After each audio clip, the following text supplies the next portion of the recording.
নমস্কার বন্ধুরা, ভ্রমণের চ্যানেলে আপনাদের সবাইকে স্বাগত জানাই। আজ আমি বানাবো লাচ্ছা পেঁয়াজ পরোটা।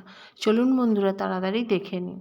পেঁয়াজকে সরু করে কেটে নিয়ে ভেজে রাখা বেসন, স্বাদ মতো নুন, লাল লঙ্কার গুঁড়ো, জিরে গুঁড়ো, ধনে গুঁড়ো, চিকেন মশলা, চিং চাইনিজ মশলা, ধনে পাতা দিয়ে ভালো করে সবাইকে মিক্স করে নেব।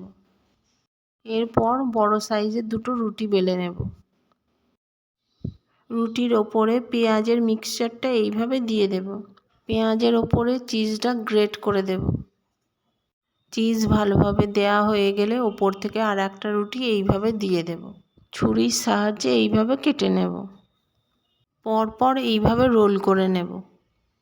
এরপর পরোটাটা বেলে নেব। তাওয়া গরম হলে তেল দিয়ে পরোটাটা তাওয়াতে দিয়ে দেব। দুই পাশ ভালো করে ভেজে নেব। এইভাবে সমস্ত পরোটা বানিয়ে নেব। বন্ধুরা, এইভাবে বানান।